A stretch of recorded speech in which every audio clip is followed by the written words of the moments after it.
do we got going on today? Wait. Oh!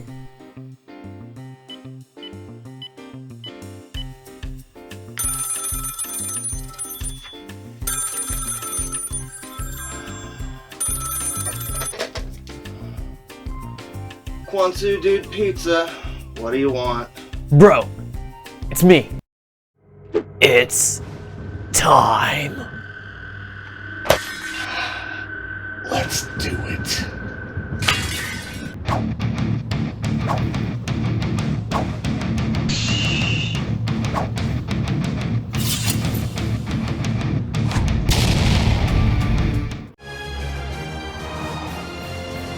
What's going on, and welcome to Joe's Geek Show, the video series where we talk comics. And before we get started, if you're new and like to support the channel, you can do so by hitting that like button, clicking that subscribe button, and sharing. And with that, we are back once again to talk about The Crow, because just 1 month after the film's release, it got thrust onto video on demand because of poor performance. But I don't want to go into too much detail, as I have already filmed a review for that video, which you can check out right up here. So instead, I have brought my good friend Nerdscum along for the ride of this conversation, because he had a very interesting idea. Instead of just talking about the movie we got and hammering it home again, what would it be like if we got the opportunity to make a Crow movie? What would be the way that we would approach it? So we decided, well, let's go into it with the comic books. Look to the comic books for source and inspiration. So we have picked out 2 books today to talk about of why we would think they would make really good Crow movies. But before we get into that, I want to go ahead, pass it to Nerdscum to give sort of like maybe a few thoughts. Yeah, so as Joey was saying, like, he already did his video on the new Crow movie. Definitely go watch that out. I have a video about my predictions for the Crow movie, which almost all turned out to be 100% right.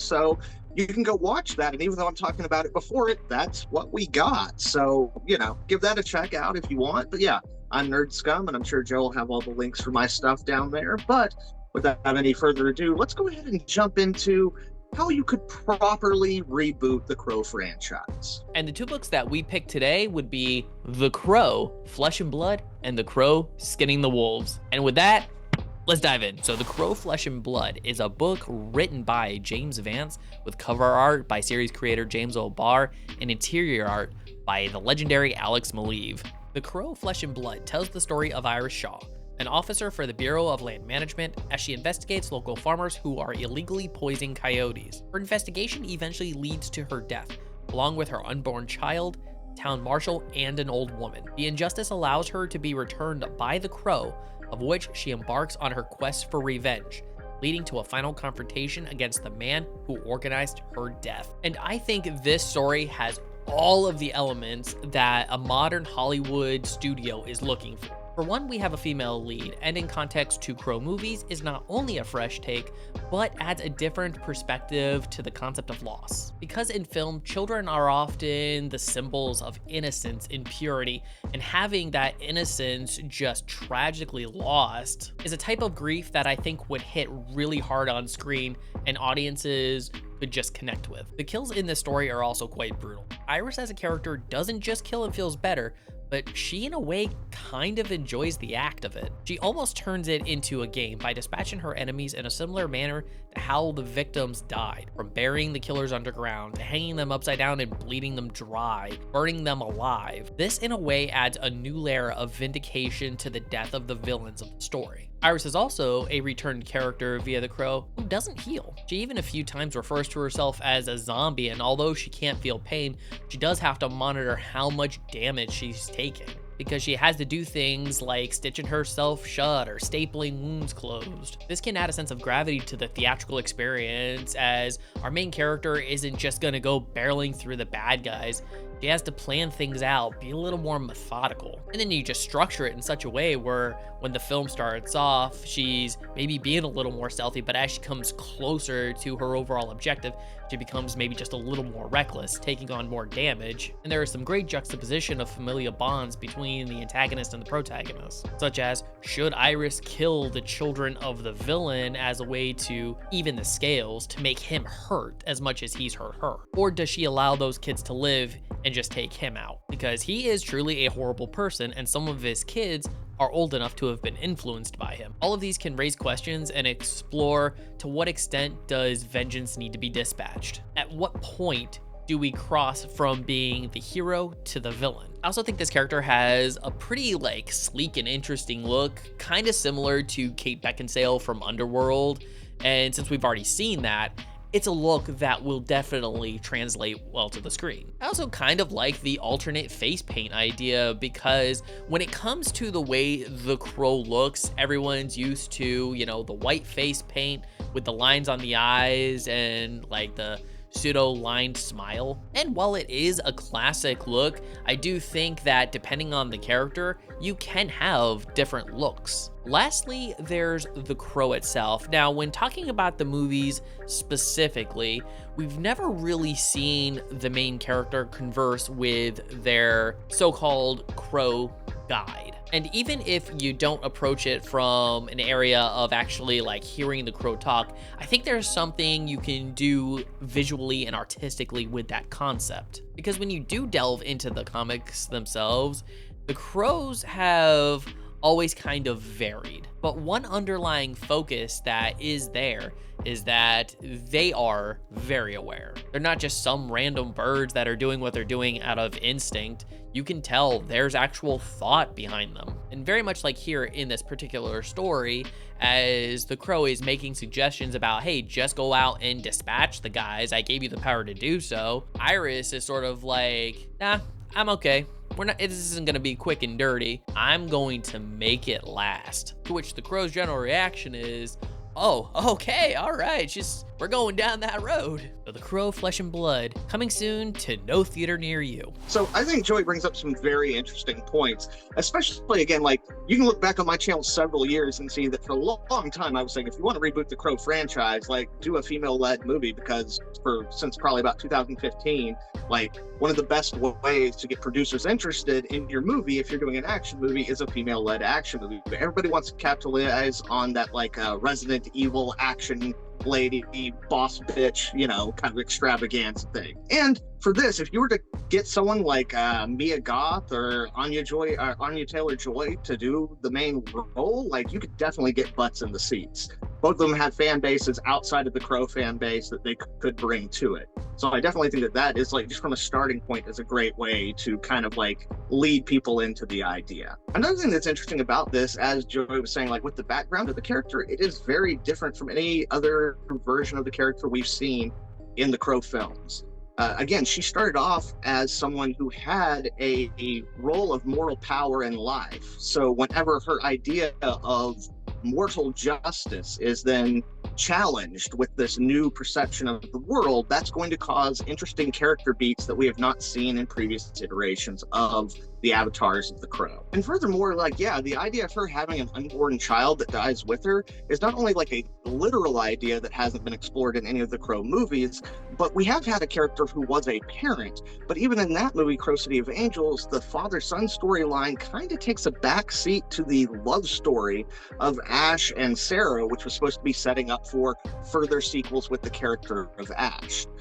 Which, again, just didn't work out for them very well, so they ended up kind of changing the ending to not go that direction. Also, with the idea of Iris specifically in this story and the way that they deal with her healing or lack of healing is, again, very interesting, because it's different from both the movies and slightly different from what we see in the original book. In the original book, Eric is so much depicted as kind of a ghost or a ghoul that he will receive massive amounts of damage, but we never actually see him heal. It's more just a matter of later on we'll see him again when he's going off on a new submission, and he'll kind of be in pristine form again, unless it is a wound he's inflicted on himself that says something about his emotional state, or if it's one of the wounds that he received during his actual death, like the scar across his face. So having a character who, yes, they're technically immortal and can't be killed, but they can hurt themselves to a point of no longer being able to carry out their mission, it adds an extra like weird body horror element to the existential horror that already is the idea of resurrection as the avatar of the Crow. And the last thing that I wanted to say about it was that, again, kind of talking about the idea of how far vengeance goes.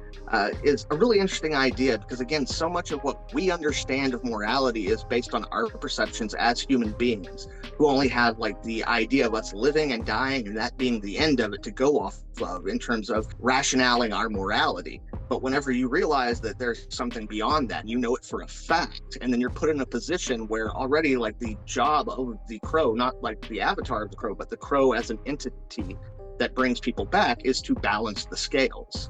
So yeah, if you have someone who's truly evil, who has a child who you can see going down that path, is it a balancing of the scales to take what they took from you and also prevent that child from committing further harm?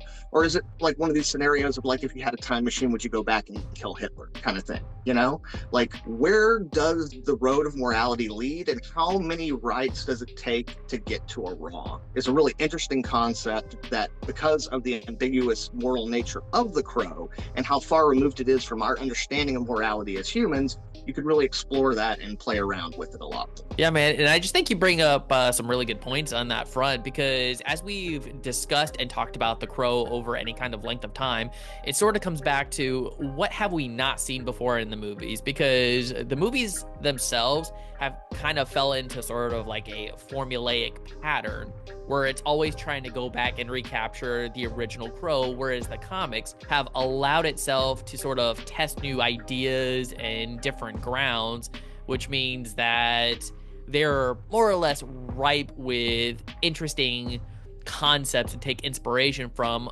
for, you know, potentially new films. I mean, just even the new movie itself sort of has that idea about the pain of, you know, taking the injury and stuff like that. But, you know, as I stated in the video, it's just not around long enough for it to really matter in context to the rest of the film. Whereas where I'm taking this book, for example, and why I decided to pitch this one out is because it sort of does play, you know, a point to the overall narrative of the story, where it does force the character to be a little more stealthy at times. She has to kind of think things through. And I do like the fact that the book also doesn't take, you know, this female character and just has her go like barreling through a bunch of like 200-pound guys and stuff like that. There is like thought and a methodical nature to how she approaches the situation and stuff like that. And again, it's just like, I truly think that as if we have a film that focuses on that and just kind of watching that character progress over the course of a movie and just taking more damage and then finding new ways of having, okay, she's got to staple herself shut, she's got to sew herself shut, because she's not going to heal, obviously, you know. And to think, you know, you could even take those ideas to the extreme on screen, you know, have a scene where all her guts pour out up the front and she's got to, like, you know, load them back in, could be very interesting. And then that bit where you just talked about, you know, balancing the scales and all of that stuff, you know, it really does go back to kind of that old saying, you know, the highway to hell is paved with good intentions. Effectively, it's, you know, how long can you go down this dark and brooding path before it completely consumes you?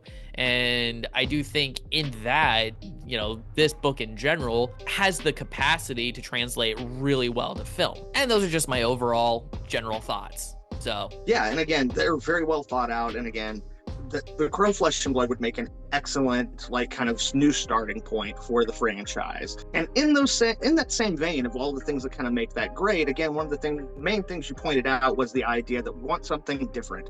And you know what's completely different than anything we've ever seen the Crow do on screen before? Killing Nazis! The Crow, Skinning the Wolves, originally published in 2013 by IDW, written by series creator James O'Barr, with Jim Terry taking over art duties. Set in a 1945 World War II concentration camp, this installment depicts the newest truest avatar of the Crow as a victim of said concentration camp, who once resurrected seeks revenge for his death, that of his family, and all those others who have suffered within those fences.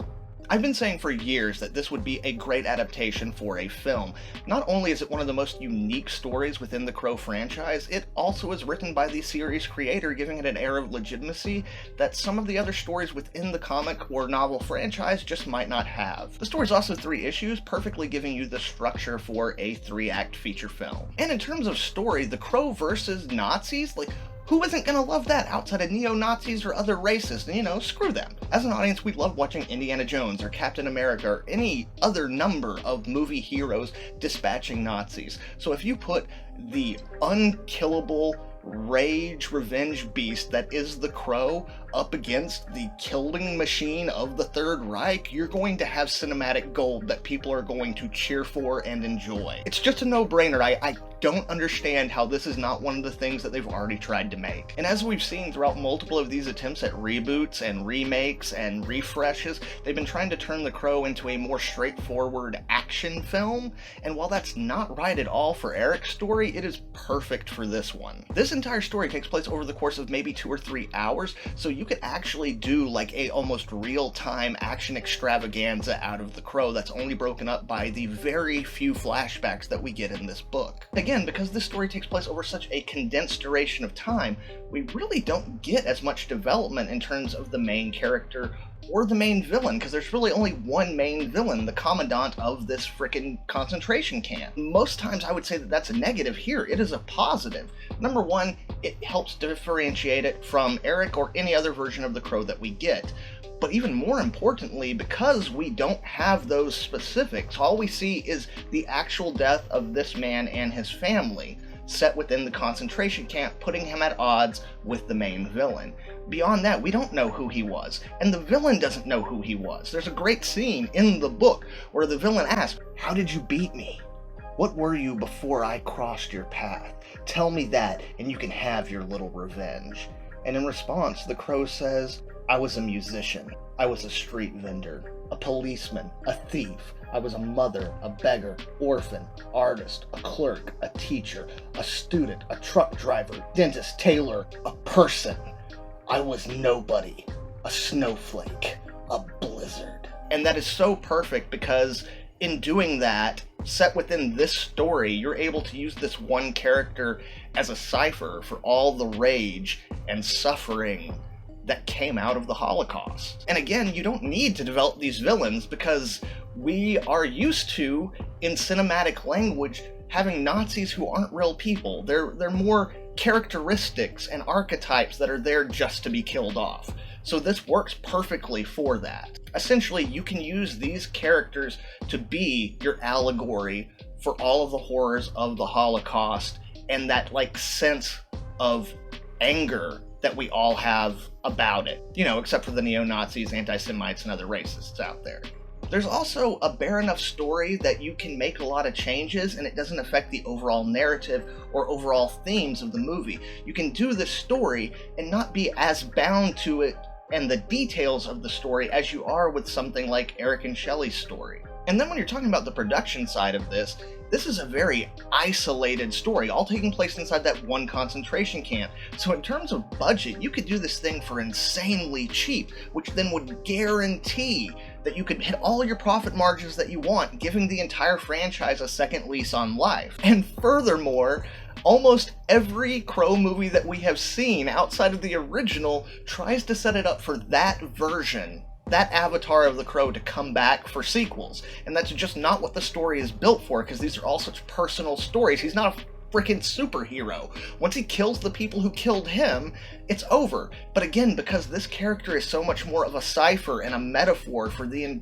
suffering of the entire Jewish people during the Holocaust, it means his vengeance is against all Nazis.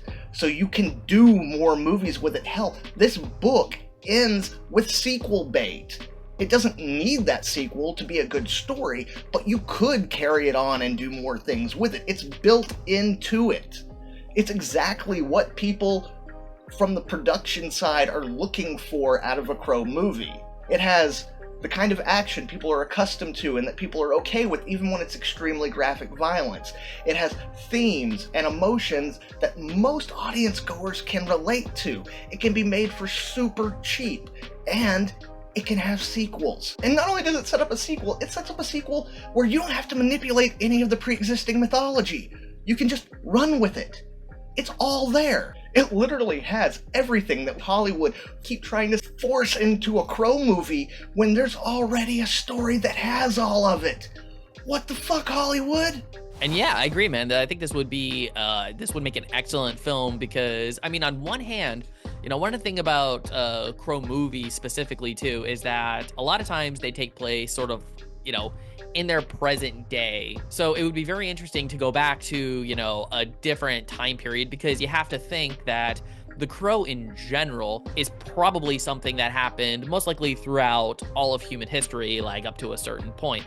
So realistically, you could tell stories within certain time periods in order to give the viewer a different experience each time, because the Crow in general, I think, works best as an anthology type of series, despite Hollywood wanting to obviously try to create a Crow movie where they can just continuously use the same actor over and over and over again, which luckily they haven't been able to do yet, because, well, this kind of concept doesn't really allow for something like that. And just overall, it's like the Crow versus Nazis. Who would not want to see that? I think if you can take just one villain to be put on screen that everybody in the audience would just about universally agree needs to die in some of the most horrific and brutal ways possible, Nazis are your best bet, because they are a great antagonist really to any kind of film that you put them in.